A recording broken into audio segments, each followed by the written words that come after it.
Hello everyone.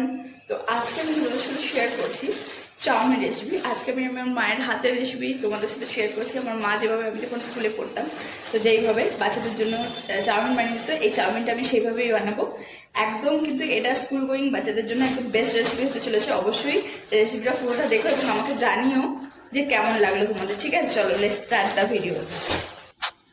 একটা তাপলার মধ্যে কিছুটা গরম জল করে নিয়েছিলাম। এর মধ্যে নুডলসটা দিয়ে 2 থেকে 3 মিনিটের মধ্যে নাড়িয়ে চাড়িয়ে নিলাম। এরপরে ঠান্ডা জলে ধুয়ে ভালো করে একটা থালার মধ্যে কিছুটা পরিমাণে রিফাইন্ড অয়েল এর মধ্যে আমি দিয়ে দিলাম, যাতে একটা চাউমিনের গায়ে আর একটা না লেগে যায়। এরপরে একটি কড়াই বসিয়ে দিয়ে এর মধ্যে 2 চামচ তেল দিয়েছি। আচ্ছা, এখানে আমি প্রায় 3টে ডিম ব্যবহার করেছি, আপনারা চাইলে কম বা বেশি করতে পারেন। প্রথমে 2টো ডিমের আমি ভুজিয়া বানিয়ে নিলাম। এরপরে ডিমটা ভাজা হয়ে গেলে এখানে আমি তুলে নিচ্ছি। এরপরে আবারও আমি 2 থেকে 3 চামচের মতো তেল দিয়ে দিলাম। প্রথমেই আমি আলুটা দিয়ে দিচ্ছি। আর এখানে আমি আলুর পরিমাণটা একটু বেশি রেখেছি, আপনারা কম বা বেশি রাখতে পারেন। এছাড়াও যদি আপনাদের কাছে গাজর থাকে অবশ্যই দিতে পারেন, বা পাতাকপি থাকলেও দিতে পারেন। যে ভেজিটেবলসগুলো আপনারা পছন্দ করেন সেগুলো এখানে অ্যাড করতে পারেন। এখানে আমি পেঁয়াজ কুচি এবং মরিচ কুচি এছাড়াও টমেটো দিয়ে দিলাম। এখানে আমি আলুর মধ্যে পরিমাণ মতো কিন্তু লবণ দিয়ে রেখেছিলাম, সেই জন্য আর পরে আমি কোথাও লবণ ব্যবহার করছি না। একটা ডিম আবারও এই মশলাটার মধ্যে আমি দিয়ে দিলাম।